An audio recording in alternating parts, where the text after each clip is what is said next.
Actually ये सवाल मेरे से बहुत पूछा जाता है, यू नो। पर मुझे क्या है, हर चीज़ में मज़ा आता है ये सारी चीज़ें करने में। सबसे शुरुआत पहले राइटिंग से होती है कि जो भी मैं, चाहे फ़िल्म हो या वेब सीरीज़ हो, तो पहले लिखने से ही शुरू होता है। उस टाइम पे बहुत कुछ आ जाता है जो आगे के रोल्स के लिए ना ईज़ी हो जाता है। स्पेशली जब मैं किरदार कर रहा हूँ, कैमरे के आगे हूँ, या मैं जब डायरेक्ट कर रहा हूँ, तो स्क्रिप्ट लेवल पे बहुत मेरा पेपर वर्क बहुत स्ट्रॉन्ग होता है।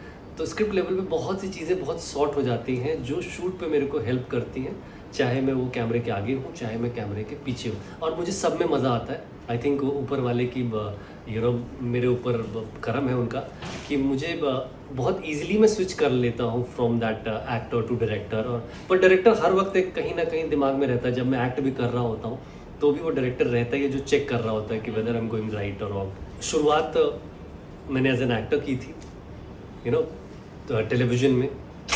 तो उससे पहले थिएटर में शुरू किया था, बट हाँ, मीडिया में जब मैं आया तो टेलीविज़न से शुरुआत हुई मेरी। तो पहले एपिसोडिक कुछ किए मैंने, आहट वगैरह जो थी, आहट CID ऐसे किए। फिर मेरा पहला बड़ा ब्रेक आप जिसे कह सकते हैं, कश्मीर सीरियल था, जो उस टाइम का बहुत बड़ा शो था। उस टाइम पे उस शो में मैं और एक तरीके से गुल पनाग लॉन्च हुए थे।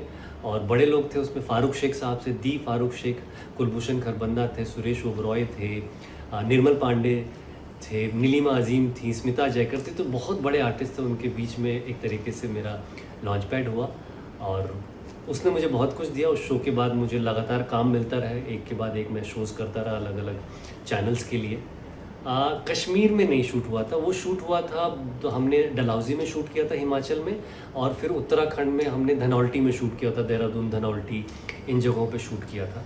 बहुत मज़ा आया था शूट ऑन करने में, क्योंकि वो एक तरीके से आज की वेब सीरीज़ थी। वो सिमोन सिंह बहुत बड़ी स्टार थी उस वक्त पे, तो मज़ा आया था। और मेरा किरदार बहुत ही उसमें कॉमिकल था, एकदम बिल्कुल अलग था जो मैं कश्मीर में करके आया था। कश्मीर में एंटी हीरो था, तो नेगेटिव शेड्स के साथ। यहाँ वो out and at comical character था, तो मुझे करने में मज़ा आता था। और क्योंकि मैं नया एक्टर था, मेरा दूसरा ही बड़ा शो था वो, तो मुझे इन लोगों ने, सीनियर्स जो थे, सिमोन सिंह थी, अयूब खान थे, इन लोगों ने बहुत सराहा मुझे उसमें।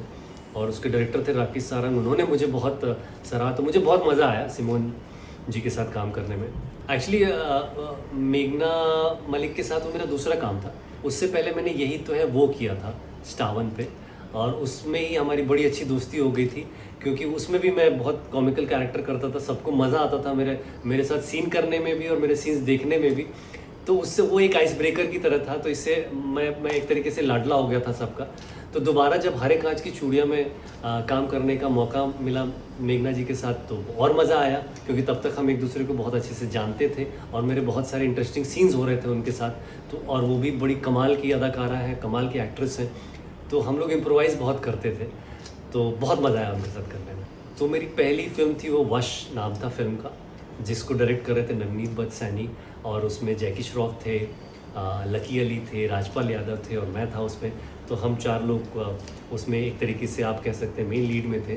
तो वो फिल्म हमने पूरी शूट की थी, पूरी पुणे में शूट की थी और मुंबई में कुछ अलग अलग लोकेशंस पे शूट की थी। पूरी फिल्म कंप्लीट हुई, इनफैक्ट कई सारे ट्रायल्स भी हुए और मेरे को उसमें बहुत सारे कॉम्प्लीमेंट मिले थे। लकी अली साहब से मिला था, जैकी श्रॉफ सर से मिला था, उन्होंने बहुत तारीफ़ की थी। जब मैंने पहला ही शॉट उनके साथ दिया था, जो कि एक बहुत बड़ा मोनोलॉग टाइप था, 1 शॉट था, 1 टेक था, और वो पहले टेक में ही ओके हो गया। और जैकी श्रॉफ ने, सर ने मेरे कंधे पे हाथ रख के मुझे साइड में ले गया और उन्होंने बहुत तारीफ़ की। और फिर वो उसके बाद जितने भी सीन्स होते थे, ही वॉज रियली इनकरेजिंग। वश एक्चुअली रिलीज़ नहीं हो पाई, अब उसके कई कारण हो सकते हैं, वो मुझे नहीं पता भाई कि प्रोड्यूसर की तरफ से क्या हुआ, क्यों हुआ, क्योंकि ट्रायल्स जब हो रहे थे तो अच्छा ही लग रहा था जो रिस्पॉन्स आ रहा था, बट अनफॉर्चुनेटली फिल्म नहीं रिलीज़ हो पाई। हाँ, मैंने घायल वंस अगेन की सनी देओल सर के साथ, दी सनी देओल के साथ बहुत मज़ा आया। एक तो पहले बहुत डर लग रहा था, बिकॉज जो उनकी इमेज है 2.5 किलो का हाथ वाली, तो बहुत डर लग रहा था कि पता नहीं सेट पे क्या होगा, because he is also the director of the film besides being the lead actor.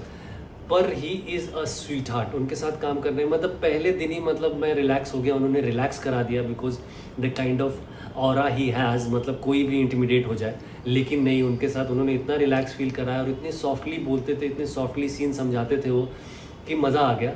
और इनफैक्ट उन्होंने स्कोप भी दिया इम्प्रोवाइज़ करने का। और सबसे बड़ी चीज़ ये हुई थी कि मेरे किरदार का कुछ और नाम था, देवांग नाम था उसका, लेकिन सनी सर ने कहा नहीं नहीं, अक्षय तुम्हारे पे ज़्यादा सूट होता है, तो उन्होंने मेरे कैरेक्टर का नाम भी अक्षय रख दिया। तो I think he was fond of me. तो बहुत मज़ा आया उनके साथ सीन्स करने में। तो एक्चुअली 80-90 पूरे 100 इसका सीड हुआ था, हमने एक आर्टिकल पढ़ा था, एक आई थिंक आज तक में एक न्यूज़ देखी थी हमने शायद, क्राइम आज तक या किस में। तो वो इस एक एक्चुअल किरदार पे है, वो एक रियल लाइफ कैरेक्टर है, उस पे है, रियल घटना पे है। तो उससे इंस्पायर्ड होके जो है अब हम लोगों ने स्क्रिप्ट डेवलप की, जिसको लिखा है बोनी शिखा ने, और मैंने डायरेक्ट किया, और उसमें फिर एक one of the central characters भी प्ले किया मैंने। तो वो बिल्कुल ही अलग थी मेरी पहली फिल्म जो पिंकी ब्यूटी पार्लर मैंने की थी, जिसको लिखा और डायरेक्ट किया था मैंने, और उसमें एक्ट किया था। तो ये मेरे लिए बिल्कुल अलग था। तो उसको शूट करने से लेके उसमें जिस तरीके का मैं किरदार कर रहा था वो बहुत अलग था अब तक जितने भी किरदार किए थे मैंने, जिसमें राकेश बापट थे लीड में। तो वो करने में भी बड़ा मज़ा आया। हमारे पास बहुत सारे कंस्ट्रेंट्स भी थे, बजट कंस्ट्रेंट्स थे, to shoot it in number of days.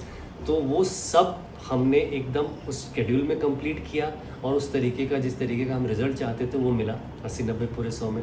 बहुत मज़ा आया। फिर दूसरी सीरीज़ नाम गुम जाएगा, जो इस वक्त अमेज़ॉन पे है, अमेज़ॉन MX प्लेयर पे दिखाई जा रही है। तो वो बिल्कुल 80-90 पूरे 100 से बहुत अलग थी। मतलब as script, as taking wise, as execute जो हमने किया था, बहुत अलग तरीके से मैंने एग्जीक्यूट किया था एज ए डायरेक्टर, और एज एन एक्टर भी। मतलब उसमें किरदार बहुत ही कमाल का, इंटरेस्टिंग, क्रेजी सा कैरेक्टर था जो मैंने उसमें प्ले किया। Again one of the lead characters में से ही है वो। तो वो करने में मज़ा आया। तो मतलब आई एम हैप्पी जिस तरीके का रिस्पॉन्स आ रहा है नाम गुम जाएगा को लेकर, तो I am more than happy. देखिए एक्चुअली क्या है कि जैसा पिछले 5 साल जब पैंडमिक जब आया, कोविड आया, उसके बाद तो पूरी दुनिया ही बदल गई। तो एंटरटेनमेंट भी आप समझ लीजिए, एंटरटेनमेंट को कंज्यूम करने का तरीका जो है वो भी काफ़ी हद तक बदल गया। नई चीज़ें आ गई, OTT प्लेटफॉर्म्स आ गए, बहुत सारे ऐप्स आ गए, लोग मोबाइल पे ज़्यादा कंज्यूम करने लगे। तो ऑब्वियसली थिएटर में जाना एक इवेंट की तरह हो गया है, बिकॉज बहुत सारे यहाँ तो आप एट अ क्लिक आप अभी 15 मिनट देख लोगे, फिर बाद में देख लोगे, कि अपने लेजर टाइम पे देख सकते हो। सिनेमा के लिए कि आपको समय निकालना पड़ता है, जाना पड़ता है। तो अब लोग चूज़ी हो गए हैं। पर मुझे लगता है एक अच्छी कहानी जो थिएटर में जाके देखी जा सके, उसको देखने के लिए अभी भी लोग आएंगे। अभी आप देख लिए, रिसेंटली सैयारा इतनी बड़ी हिट हुई, अभी कंतारा इतनी बड़ी हिट है, उससे पहले पुष्पा हिट हुई थी। बहुत सारी री रिलीजेस, जैसे तुम बात जो कि री रिलीज़ हुई वो हिट हुई, या सनम तेरी कसम। अब ये सब बहुत अलग अलग जॉनर्स है, उसमें रोमांटिक भी है, उसमें थ्रिलर भी है, उसमें आप देखें तो हॉरर भी है, और आप कहें तो big spectacled film like Pushpa और कंतारा भी है। तो मुझे लगता है कि सिनेमा में लोग देखना चाहते हैं, बस चूज़ी हो गए हैं कि किस तरीके का कंटेंट देखना चाहते हो, बोल्ड और not bold. They are open to good stories जो बड़े पर्दे पे एंजॉय कर सकें। बहुत एंटरटेनिंग सीरीज़ थी।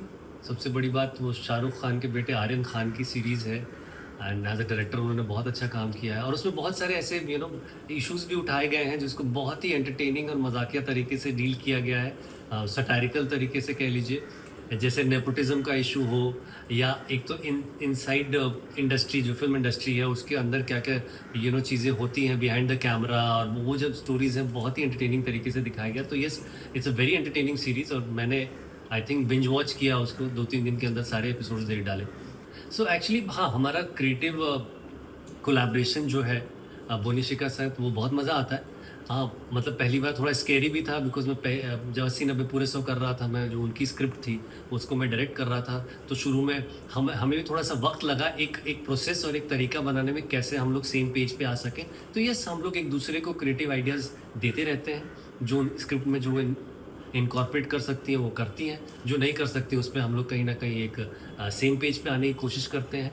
और जब उसको मैं, क्योंकि दोनों स्क्रिप्ट्स बहुत अच्छी थी 80-90 और नाम गुम जाएगा, तो उसको दूसरे लेवल पे ले जाने के लिए बहुत से चैलेंजेस आए, जो मुझे बड़ा मज़ा आया उनको टैकल करने में, क्योंकि उस स्क्रिप्ट को जस्टिफाई करने के लिए एक विजन चाहिए था जो मैं एग्जीक्यूट कर पाया, and I am happy.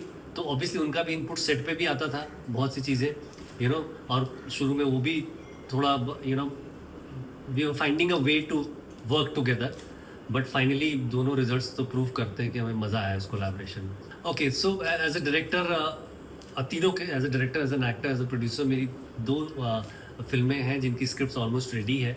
Next film जो है मेरी, वो एक सुपर थ्रिलर है जिसको मैं फ्लोर पे लेके जाना चाहता हूँ, जो मैं डायरेक्ट करूँगा, और जिसमें ऑब्वियसली मैं एक इम्पॉर्टेंट किरदार निभाऊँगा।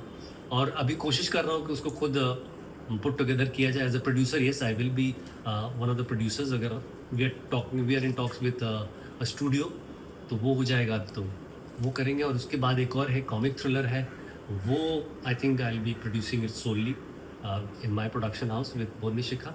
तो वो अगेन मैं, वो मेरी स्क्रिप्ट है, वो पूरी स्क्रिप्ट मैंने लिखी है और उसको डायरेक्ट भी मैं करूँगा और एक रोल भी करूँगा। What is the message, final message to your audience? मैं यही कहूँगा, ऑडियंस तो एक आम जनता है, एक आम लोग हैं मेरी तरह ही। तो भाई एक लाइफ मिली है, स्ट्रेस फ्री रहो, बस just trust the process, trust God कि अंत में सब कुछ अच्छा ही होगा। सो टेंशन नहीं लेने का, जीवन को अच्छे से जीने का।